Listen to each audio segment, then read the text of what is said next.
এখানে আমি একদম মানে ধর্মাত্মা হতে আসিনি, এখানে আমি রাজা হরিশ্চন্দ্র হতে আসিনি। বাট আমি একটা কথা বারবার করে বলছি, নকল করার চেষ্টা করিস না। আমারও মাঝে মাঝে, আমি এত হাই লেভেলে পড়েছি, 11-12 গ্রাজুয়েশন লেভেলে পড়েছি, মাস্টার্স লেভেলে পড়েছি, মাঝে মাঝে আমার কি হয়ে যায়, আমার খুব ছোট ক্লাসে কোনো ছোট অঙ্ক করে দেখলে মাঝে মাঝে আমি আটকে যাই। স্বাভাবিক হয় জিনিসটা। এই যে সামনে ম্যারাথন ক্লাস হয়েছে, এখানে আমি একটা জিওমেট্রি কোশ্চেন আটকে গেছিলাম, আমি ভুলে গেছিলাম যে বাচ্চাদের কোশ্চেন কিভাবে করতে হয়। অনেক টিচাররা বলে কি খাতা ভরিয়ে আসবি। দেখ, এগুলো আর্টসের সাবজেক্টে চলে, স্টুডেন্টরা খুব প্রেশারে পড়ে করে, যেটা আমি অনেক সময় করেছি। কিন্তু ভুল করেও কিন্তু ম্যাথামেটিক্স অথবা অন্য কোনো সায়েন্সের সাবজেক্টে এই জিনিসটা করতে যাবি না।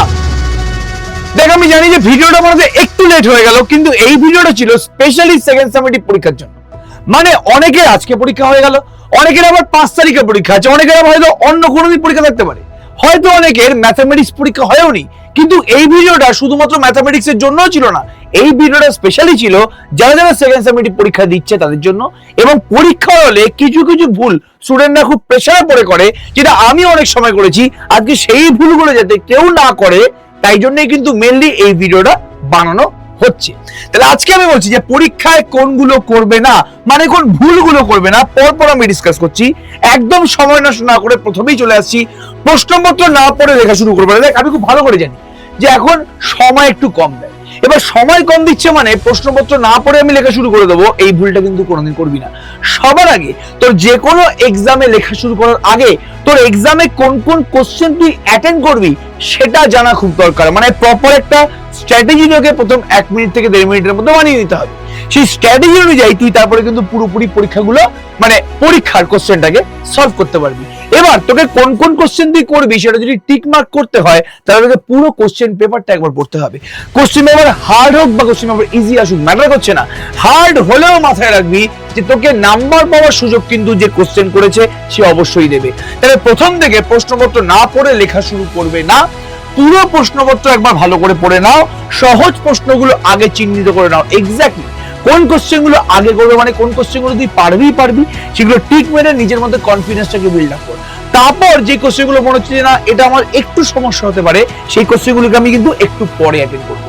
নেক্সট যে ভুলটা করে, প্রশ্ন না বুঝে উত্তর লিখবে না। মানে এক্স্যাক্টলি জিনিসটা অনেক টিচাররা বলে কি খাতা ভরিয়ে আসবি। দেখ, এগুলো আর্টসের সাবজেক্টে চলে, কিন্তু ভুল করেও কিন্তু ম্যাথামেটিক্স অথবা অন্য কোনো সায়েন্সের সাবজেক্টে এই জিনিসটা করতে যাবি না। তার কারণ হচ্ছে তুই একটা ম্যাথামেটিক্সের কোশ্চেনে যদি তুই না বুঝে পুরো কোশ্চেন ভুলভাল লিখে আসিস, তাহলে আলটিমেটলি তুই কিন্তু ওই সময়টা পুরোপুরি নষ্ট করলি। দেখ, ম্যাথামেটিক্সে বা যে কোনো সায়েন্সের সাবজেক্টে ছাক্কা নাম্বার আছে। আমি একটা কোশ্চেন ভালো পাচ্ছি না, মারগুলি তুই অন্য একটা কোশ্চেনের দিকে ট্রাই কর যেটা বেশি মার্কসের। তুই যদি সেটাকে ঠিক করে দিতে পারিস, তাহলে আলটিমেটলি তোর কিন্তু মার্কসটা বেড়ে গেল।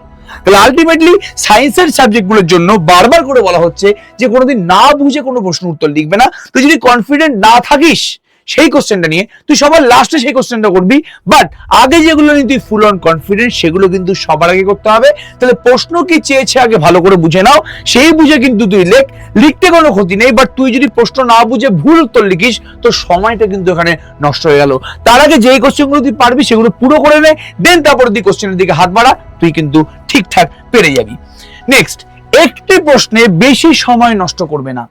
এটা একদম আজকালকার সময়, মানে সেকেন্ড সামেটিভ পরীক্ষাতেই বলছি, অনেক কম সময় থাকে। তাহলে একটা কোশ্চেন তুই হয়তো বাড়ি থেকে কোশ্চেনটা প্র্যাকটিস করে এসেছিস, তোর কোশ্চেনটা নিয়ে কনফিডেন্ট ও মারাত্মক লেভেলে আছিস, তুই কোশ্চেনটা জানিস যে কিভাবে হবে, বাট সামহাউ তোর সেই সময় নামছে না।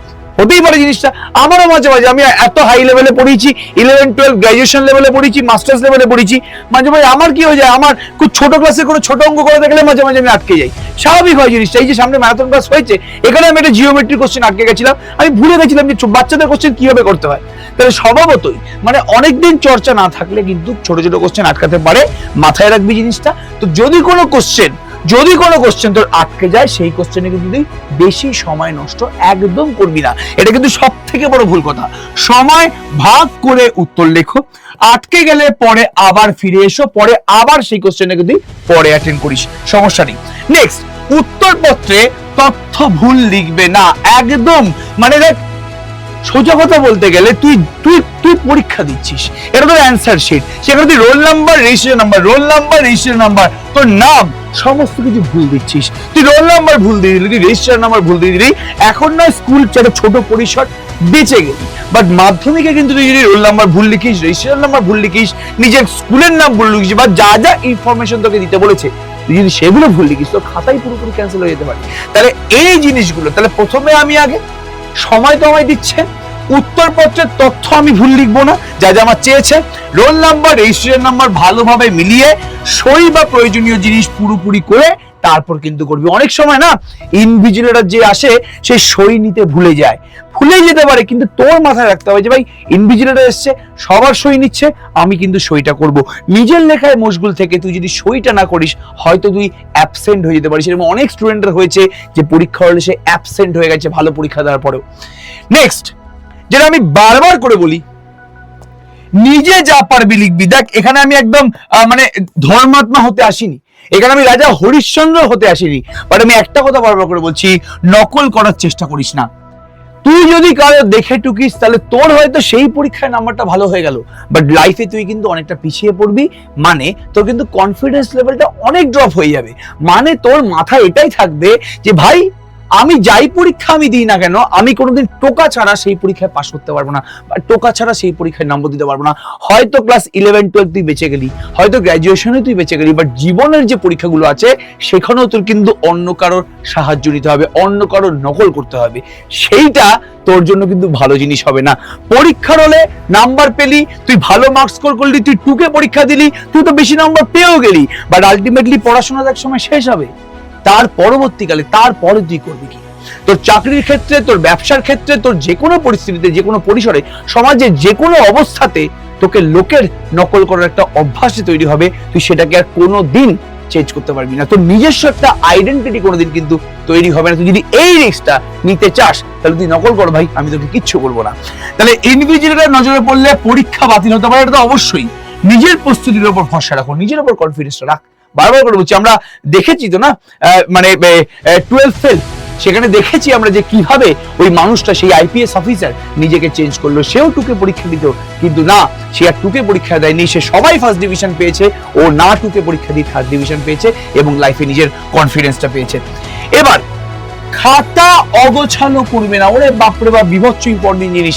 পাতার পর পাতা বাচ্চা কাচ্চা নিচ্ছে, পাতার পর পাতা বাচ্চা কাচ্চা নিচ্ছে, মানে ফাটিয়ে সে লিখেছে, কিন্তু একটা পাতার উপর একটা পাতা, একটা পাতার উপর একটা পাতা, ঠিকঠাক পাতার সিঙ্ক্রোনাইজেশন নেই, সর্বনাশ হয়ে যাবে। তাই জন্য প্রত্যেকটা পাতার নাম্বারিং করা মাস্ট। যখন তুই কোনো পাতা নিবি বা তুই কোনো পাতা লিখছিস, সেই পাতায় নাম্বারিং করা, এক্সট্রা পেজে নাম্বারিং করাটা মাস্ট। সেই নাম্বারিং করলে খাতা আর কিন্তু অগোছালো হবে না। এবং তো যদি হাতের লেখা একটু সুন্দর হয়, আমি আর কি বলবো, প্রত্যেকটা স্টুডেন্টকে আমি বলি, আমার নিজের হাতের লেখা খুব খারাপ ছিল, তাই জন্য বারবার করে বলছি, অনেক জায়গায় কিন্তু আমি পৌঁছেছি, অনেক জায়গাতে, যেমন বাংলা বলো, ইতিহাস বলো, আমার নাম্বার কম এসছে। তার কারণ হচ্ছে আমার হাতের লেখাটাকে কোনোদিন বুঝতে পারিনি। তাই জন্য বলছি, হাতের লেখাটা পরিষ্কার কর, অপ্রয়োজনীয় কাটাকুটি এড়িয়ে চলে। যদি কাটাকুটি করতেও হয়, সবাই এটা বলে একটা বড় কাটা দেবে, এবার খিচখিচ করে এইভাবে কাটা, এইগুলো কাটা, এইগুলো কাটা, এইগুলো করবি না। বারবার করে বলছি, ঠিক আছে? তাহলে এই কটা জিনিস বারবার করে বলছি, পরীক্ষার আগে মেনে চল। অনেকের আজকে পরীক্ষা হয়ে গেছে, অনেকের এখনো অনেক পরীক্ষা হওয়া বাকি আছে, অনেকের 5 তারিখ থেকে পরীক্ষা শুরু। কিন্তু আমি জানি যে আমার এই বাচ্চা কাচ্চাগুলো এই যে কথাগুলো আমি বললাম, সেই কথাগুলো সব সময় খুব ভালোভাবে মেনে চলবে। এই কটা জিনিস ফলো কর, পরীক্ষায় কনফিডেন্সটা বাড়া।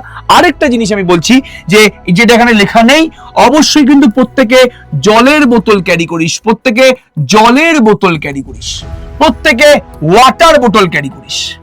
যখনই দেখবি তুই পরীক্ষা কিছু ভুলে যাচ্ছিস, 95% চান্স আছে তুই যদি সেই মুহূর্তে একটু জল খেয়ে নিস, তোর পড়াটা মনে যেতে পারে। কারণ আমাদের ব্রেনের নিউরন না জল চায়, মানে আলটিমেটলি আমাদের সমস্ত কিছু মনে রাখে তো নিউরন, তো ব্রেনের নিউরন না জল চায়। তুই যদি জলটা খাস, সঙ্গে সঙ্গে তোর ব্রেনের মস্তিষ্কের নিউরনটা সতেজ হয়ে যেতে পারে। এবার হ্যাঁ, তুই সারা বছর পড়াশোনা করিসনি, তুই ঘন ঘন জল খাচ্ছিস, তখন কিন্তু মনে পড়বে না। বাট হ্যাঁ, তুই যদি পরিশ্রম করে থাকিস, তুই যদি কনফিডেন্ট থাকিস, পেটে আসছে মুখে আসছে না, কথাবার্তা হয় না, মানে ওটা অ্যাকচুয়ালি ব্রেনে আটকে আছে, একটু জল খাবি, একটু ডিপ ব্রেথ নিবি, বারবার করে বলছি, 95% চান্স আছে পরীক্ষার হলে তোর কোশ্চেনের অ্যান্সারটা মনে পড়ে যাবে। তাহলে এই রুলস গুলো ফলো করবি, এই পুরো ব্যাপারগুলো প্রপার ওয়ে গুলো ফলো করবি, পরীক্ষা সবার খুব ভালো হবে। সবাইকে আমাদের তরফ থেকে অল দ্য বেস্ট, সবাইকে এসএসসি টিমের তরফ থেকে অল দ্য বেস্ট। এরপরে তো আসল ব্যাটেল বাকি আছে, সেকেন্ড সেমিটিভ তো জাস্ট শেষ হবে, এরপর তো মাধ্যমিকের জন্য আমাদের সবাইকে তৈরি হতে হবে। সবাইকে অল দ্য বেস্ট, ফাটিয়ে অঙ্ক করো, দেখা হচ্ছে আবার নেক্সট ভিডিও।